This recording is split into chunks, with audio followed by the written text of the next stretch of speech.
Et c'est l'heure de la signature du vendredi avec le rabbin Jonas Jacquelin. Bonjour monsieur le rabbin. Bonjour Léa. Vous êtes rabbin de Judaïsme en mouvement. Pardon. Aujourd'hui, parlons de cette paracha Yitro qui semble être une paracha centrale. Il se passe quand même un élément extrêmement important. C'est le don de la Torah. Autrement dit, on va planter les jalons du peuple juif. Effectivement, c'est une paracha très importante. En vous écoutant donner les températures météo, je me disais, ce serait intéressant de savoir combien de degrés il faisait dans le Sinaï à ce moment-là. Oui.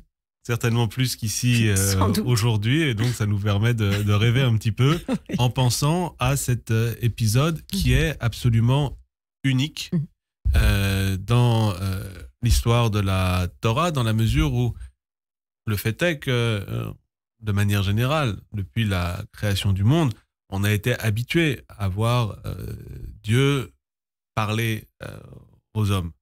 On a vu qu'il donnait un certain nombre d'ordres à Adam. On a vu qu'il posait des questions à Caïn. On a vu qu'il redonnait des ordres à Noé, qu'il échangeait, qu'il pouvait même négocier avec Abraham, avec Isaac, avec Jacob, avec Moïse aussi, bien sûr, le plus grand des prophètes dont on dit qu'il a parler avec Dieu face à face. Mais ici, ce qui se joue dans la paracha, c'est le fait que jusque-là et par la suite, on a toujours Dieu qui parle à une personne. Ici, il va se révéler, il va passer un message, il va se faire entendre par un peuple dans sa globalité et sans aucune distinction entre les personnes qui sont là pour entendre ce message, pour recevoir ce message. Donc on est dans quelque chose qui est fondamental pour le peuple juif et qui est l'idée d'une égalité absolue de tous ceux qui étaient présents au Sinaï, puisque à ce moment-là, on nous dit il n'y a pas de différence de genre. Il parle aux hommes et aux femmes. Il n'y a pas de différence d'âge. Il parle aux personnes âgées, aux adultes dans la force de l'âge et aux enfants. Il n'y a pas de différence en termes d'intelligence. Il va parler aux érudits, aux gens de réflexion, comme à ceux qui sont beaucoup plus simples, qui ne sont pas versés dans ces questions-là, qui ne font pas non plus de différence entre les différentes classes auxquelles auraient pu appartenir les enfants du peuple d'Israël. Donc on a affaire à un élément unique qui est l'expression de tout l'amour que Dieu peut avoir pour le peuple d'Israël, puisqu'il va s'adresser à tous, sans aucune distinction et de façon collective, ce qui n'avait jamais été vu et ce qui ne se reverra jamais. Mais qu'est-ce qu'il leur dit finalement ? Et autre petite question, est-ce qu'on sait si c'est à la demande du peuple qu'il leur parle ou bien est-ce que c'est une volonté divine de parler au peuple alors qu'il a un représentant en la personne de Moïse ? Beaucoup de questions en une. C'est vrai que on nous dit dans les commentaires, dans les Midrashim, que les enfants d'Israël n'étaient pas forcément prêts à recevoir la Torah et il a fallu les menacer. Il a fallu leur donner de force. Et on nous raconte même que Dieu a été obligé de prendre le Sinaï, de le tenir au-dessus de leur tête et de menacer de les écrabouiller avec la montagne. Juste après le don des 10 paroles, les enfants d'Israël disent que Dieu ne nous parle pas de peur que nous mourions. Donc ils sont effrayés. Il y a quelque chose d'impressionnant, il y a quelque chose de tonitruant. Et pourtant, on a ce message qui est adressé et qui dit en réalité quelque chose de fondamental. Il dit quelque chose de fondamental avec le don des 10 paroles, puis de toute la Torah qui va être donnée à Moïse. C'est l'idée qu'en tant qu'être humain, les règles, les lois qu'on observe, c'est des lois qui sont là, on dit dans la prière, qui sont là pour nous sanctifier. Quand on dit dans chaque bénédiction, Asher Kideshanu Bemitzvotav, qui nous a sanctifiés par ses commandements. Et donc, observer ces règles-là, c'est des règles qui sont là pour nous sanctifier, qui sont là pour nous élevé avec l'idée que le message du Sinaï, c'est un message pour les êtres humains, mais c'est un message qui vient d'en haut, c'est un message qui s'exprime dans la verticalité. Et donc, observer ces lois, c'est pas, je dirais, vivre au quotidien comme pourrait le faire tout ce qui relève du règne animal, par exemple.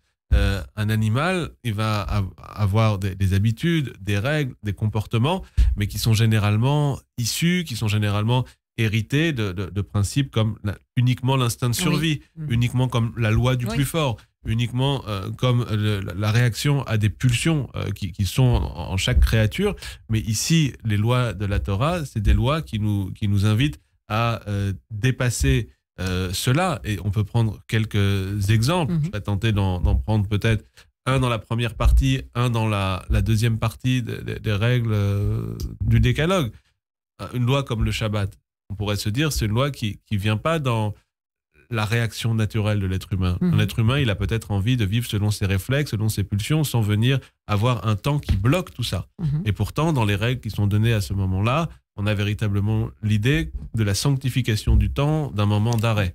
Dans la deuxième partie, dans les 5 derniers commandements, on a le moment où on nous invite à ne pas convoiter ce qui pourrait appartenir à notre prochain. Oui. Et donc, en réalité, on traduit par convoiter. Plus littéralement, ce serait désirer, vouloir. Et là encore, c'est quelque chose d'étonnant parce que le propre de l'humain, c'est de désirer ce qu'il voit autour de lui, c'est de désirer les biens de son prochain. J'ai mon voisin qui a une belle montre, ah bah tiens, j'aimerais pouvoir me l'approprier.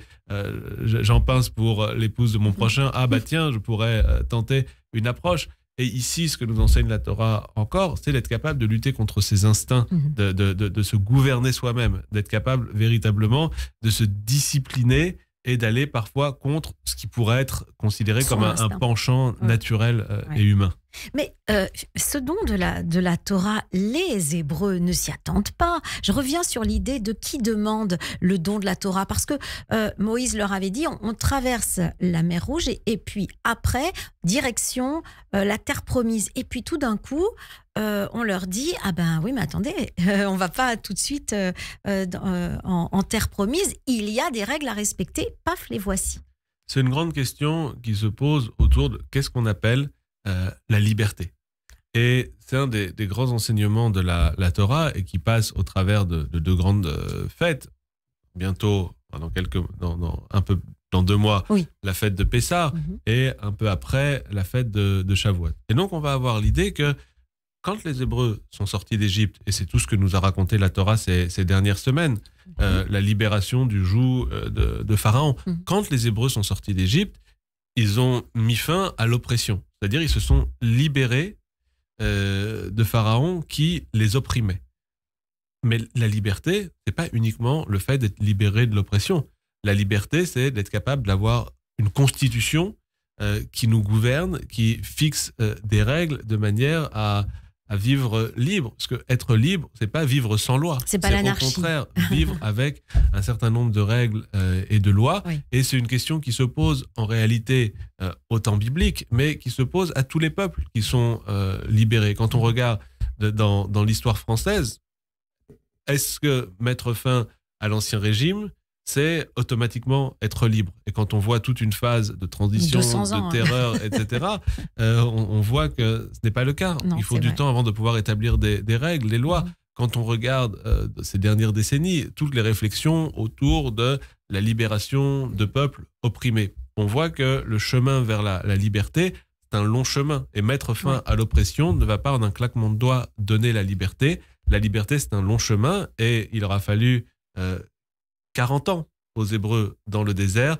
pour pouvoir quitter l'Égypte, arriver à la terre promise à nos ancêtres et laisser une génération passer pour s'accoutumer, pour apprendre la liberté. C'est une transition, c'est une période de transition et de transformation finalement qui est attendue. Et cette transformation, elle passe par le don de la Torah. Merci, monsieur le rabbin. Je rappelle que vous êtes le rabbin Jonas Jacquelin, rabbin de judaïsme en mouvement. Shabbat shalom à vous. Shabbat à shalom. la semaine prochaine.